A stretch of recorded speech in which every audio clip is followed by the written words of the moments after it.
Salam alaikum. Salut tout le monde. Réseau Fichim vous présente une exercice mécanique sur l'étude du mouvement d'un autoporteur, niveau lycée. Bien. Donc l'énoncé, le mouvement d'un autoporteur sur une table horizontale est donné par l'enregistrement suivant. L'intervalle de temps qui sépare deux enregistrements successifs est taux 40 millisecondes. On a ici l'enregistrement de la position M0 jusqu'à la position M8. La première question, calculer la vitesse moyenne Vm entre les points M0 et M4. Deuxièmement, déterminer la vitesse instantanée au point M1 et M3. Troisièmement, représenter en choisissant une échelle convenable les deux vecteurs vitesse au point respectivement M1 et M3. Quatrièmement, quelle est la nature du mouvement du point M avec une justification, c'est-à-dire justifier. Et cinquième question, recopier et compléter le remplissage du tableau suivant, sachant qu'à l'instant t égale à 0 secondes, l'autoporteur passe par le point M1 en choisissant M0 comme origine de repère espace. On est sur le tableau, on a les positions de M0 jusqu'à M5 avec le temps en secondes et la distance xm, x en mètres. Bien. La sixième question, déduire l'équation horaire du mouvement x de t, c'est-à-dire x en fonction du temps.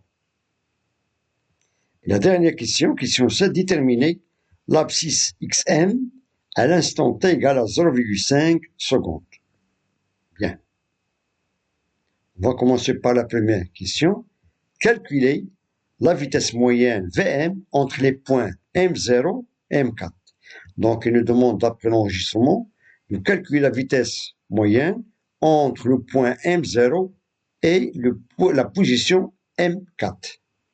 Sachant que l'intervalle du temps qui sépare deux enregistrements est de 40 millisecondes. Et on a ici l'échelle. Chaque deux petits carreaux représentent 1 cm. Bien. J'ai un peu de réflexion. Donc, dans ce cas, on applique la relation suivante. On sait que la vitesse s'exprime sur le rapport entre la distance parcourue et la durée du parcours. C'est d sur delta de t. Dans ce cas, on a d, c'est la distance séparant M0 et M4. Bien.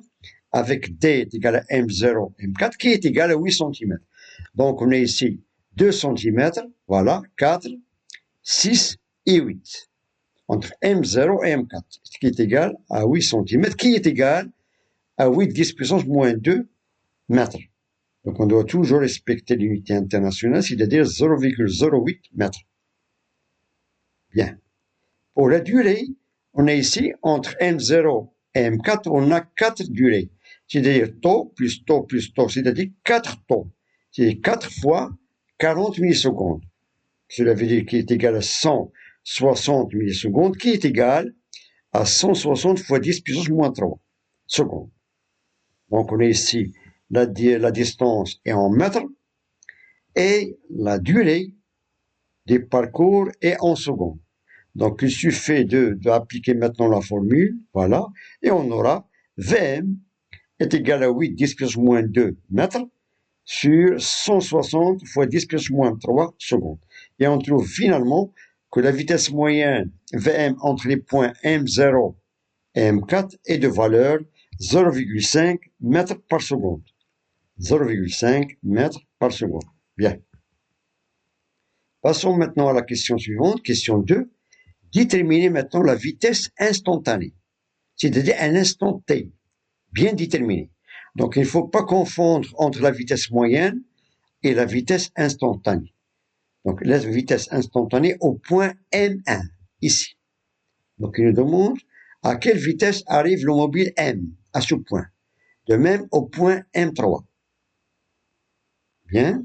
Donc, la vitesse instantanée commençant par le point M1 s'exprime sous la forme, on a la vitesse instantanée au point M1, c'est-à-dire c'est M0, M2. Donc, on écrit tout simplement, pour lorsqu'on nous demande de déterminer la vitesse instantanée à ce point, par exemple, la vitesse au point I, c'est-à-dire, c'est la distance m, I-1, voilà, et M-1, et M plus 1, c'est-à-dire M0 et M2, sur 2 taux, parce que la durée, c'est 2 taux, voilà, 2 taux.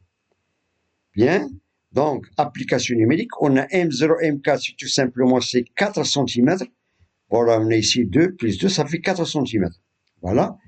En mètres, c'est des 4 fois 10 plus moins 2 mètres. Et pour la durée de temps, c'est des 2 fois 40. C'est-à-dire 80 millisecondes, c'est-à-dire 80 fois 10 plus moins 3 secondes. Et on trouve que la vitesse instantanée au point M1 est de valeur de même 0,5 mètres par seconde. 0,5 mètres par seconde, c'est la même vitesse que la vitesse moyenne d'après la première question. Maintenant, déterminons la vitesse instantanée au point M3. Donc, on va faire la même chose. Voilà. On applique la même formule, mais on suffit tout simplement de changer. On a ici M3, c'est-à-dire on va prendre la distance M2, M4. Voilà. On a l'expression. C'est-à-dire la vitesse instantanée au point M3, c'est M2, M4 sur 2 temps. Voilà, application. On a M2, M4, voilà, M2, M4, c'est la même chose, c'est 4 cm, fois 10 puissance moins 2 mètres. Et pour la durée, c'est la même. On a ici taux plus taux. Ça fait 2 taux. C'est-à-dire 80 millisecondes. C'est-à-dire 80 fois 10 puissance moins 3 secondes. Et on trouve de la même que la vitesse instantanée au point M est de valeur 0,5 mètres par seconde. Voilà. Maintenant, la question suivante. Question 3. Représentez en choisissant une échelle convenable les deux vecteurs vitesse au point respectivement M1 et M3. Donc, il nous demande maintenant de représenter le vecteur vitesse au point M1, puis au point M3. Bien. Sachant que les valeurs est de 0,5 mètres par seconde dans chaque point. Bien. Donc, on va choisir l'échelle, par exemple, 1 cm va représenter 0,5 mètres par seconde, étant donné que la vitesse qu'on a calculée tout à l'heure est de 0,5 mètres par seconde. Cela veut dire qu'on va représenter le vecteur de vitesse par une flèche de 1 cm. Donc, pour le point M1, on aura le vecteur vitesse, voilà, il a le même sens que le sens du mouvement, voilà, c'est le vecteur V1, voilà. Donc, il a une longueur de 1 cm. Donc, le point d'application de ce vecteur, c'est le point M1. Le sens, c'est le sens du mouvement. La direction, c'est la direction du mouvement. Et le module, ou bien l'intensité, est égale à 1 cm. Voilà. Il est égal à 0,5 mètres par seconde. La même chose pour le vecteur MV3. Voilà. Donc, V3, on a le point d'application sur le point M3. Il a le même sens que le sens du mouvement, la même direction, et on a ici le vecteur V3. Bien. Question suivante, question 3. Quelle est la nature du mouvement du point M justifié? Donc, d'après cet enregistrement et d'après les calculs des vitesses à chaque point de l'enregistrement, voilà, on aura la nature du mouvement du point M. C'est un mouvement rectiligne parce que se fait suivant une droite, uniforme pourquoi? Parce que la vitesse reste toujours constante, car la vitesse est constante au cours du temps. On a calculé la vitesse moyenne, on a trouvé 0,5 mètres par seconde. La vitesse au point M1, c'est la vitesse instantanée de même et de 0,5 mètres par seconde. La même chose au point M3, 0,5 mètres par seconde, c'est-à-dire on a une vitesse qui est constante au cours du temps. Voilà. C'est-à-dire que V1 est égal à V2 est égal à V3, etc., qui est égal à la même valeur, 0,5 mètres par seconde. Bien. Question 5. Maintenant, il nous demande de recopier et compléter le remplissage du tableau suivant, sachant qu'à l'instant t égale à 0 secondes, l'autoporteur passe par le point M1. Donc, à l'instant t égale à 0, on a l'autoporteur passe au point M1. Voilà. Et en choisissant M0 comme origine du repère d'espace. M0, c'est l'origine, c'est-à-dire X0 égale à 0. Voilà. L'origine, voilà, du repère d'espace. Bien. Donc, on va respecter cette phrase. À l'instant t égale à 0, l'autoporteur passe par le point M1. Voilà, on a ici à l'instant t égale à 0, l'autoporteur passe par le point M1, c'est-à-dire 2 fois 10 puissance moins 2. 2 fois 10 puissance moins 2, voilà, mètres. Bien. La même chose, étant donné que on a choisi M0 comme origine de l'espace, voilà.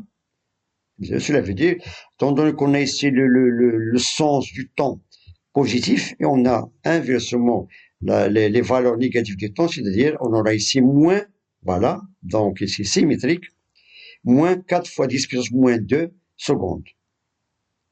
Bien. Ensuite, pour M2, on a 4, voilà, parce que entre le point M0 et le point M1, on a une distance qu'on a vue d'après l'enregistrement précédent, on l'a trouvé 2 cm. Voilà, 2 cm, c'est-à-dire 2 fois 10 plus moins 2 mètres. Ensuite, 4 cm. Ensuite, 6. Pour M3, étant donné que le temps, on a entre deux enregistrements, on a une durée de 40 millisecondes, c'est-à-dire 4 fois 10 plus moins 2 secondes. La même chose, on aura ici 8 fois 10 plus moins 2 secondes. Pour M4, la même chose, c'est-à-dire 120 millisecondes, c'est-à-dire 112 fois 10 plus moins 2. La distance, c'est-à-dire, on aura ici 8 cm, c'est-à-dire 8 10 moins 2. Et finalement, pour M5, c'est-à-dire, voilà, on aura 10 fois 10 puissance moins 2 mètres, c'est-à-dire 10 puissance moins 1 mètre. Voilà. Question suivante. Déduire maintenant l'équation horaire du mouvement X en fonction du temps. Sachant que d'après le tableau, voilà, on a tous les données.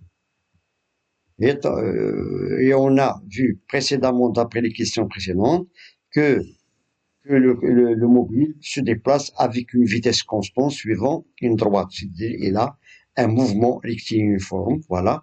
Et on aura l'équation horaire du flux de mouvement, c'est écrit sur la forme x de t est égal à vt plus x0. On a v, c'est une constante, voilà. Le temps, il est variable, et x0, c'est l'abscisse à l'origine du temps. Donc, on peut prendre comme tableau comme aide, on a à l'instant t égale à 0, voilà, on a x0 est égal à 2, 10 plus moins 2, voilà. À l'instant t égale à 0, d'après le tableau, on a 2, 10 plus moins 2 mètres. C'est-à-dire l'abscisse à l'origine du temps, c'est de valeur 2 cm. C'est 2 fois 10 plus moins 2 mètres. Et la vitesse est déjà calculée précédemment, c'est-à-dire il a une valeur de 0,5 mètres par seconde. Et on va remplacer ces deux grands ondes dans l'équation horaire et on aura l'équation horaire du mouvement et s'exprime sous la forme x de t et de 0,5 temps t, pardon, c'est-à-dire v c'est 0,5 plus 2 fois 10 plus moins 2, c'est-à-dire c'est la valeur de x0. C'est l'abscisse, voilà, à l'origine du temps. Il nous reste maintenant la dernière question. Question 7. Donc, détermine l'abscisse xm à l'instant t égale à 0,5 secondes. Donc, il nous demande maintenant de déterminer l'abscisse. Donc, on a ici le tableau, voilà, qu'on a complété d'après la question 6, voilà. Donc, et on a trouvé que l'équation horaire d'un mouvement rectiligne uniforme, c'est écrit sous la forme x de t est égal à 0,5 t plus 2 fois 10 plus moins 2 mètres. On a ici l'abscisse à l'origine du temps et on a ici la valeur de la vitesse du mouvement qui est constante. Bien. Et on nous demande de calculer l'abscisse xm à l'instant t égale à 0,5 secondes, c'est-à-dire 500 millisecondes. Voilà. Bien. Donc on a t et donné, c'est 0,5 secondes. Et la vitesse, c'est déjà calculé et on va remplacer tout ça dans l'équation et on aura 0,5 fois 0,5 secondes plus 0,02 mètres, c'est-à-dire 2 cm, ou bien 2 fois 10 plus moins 2 mètres. Voilà, et on trouve finalement que l'abscisse xm à l'instant t est égal à 0,5 secondes et de valeur 0,27 mètres. 0,27 mètres. Ça, c'est l'abscisse xm à l'instant t est égal à 0,5 secondes. Bien. Donc, je vous remercie de votre attention. Bon courage et à très bientôt.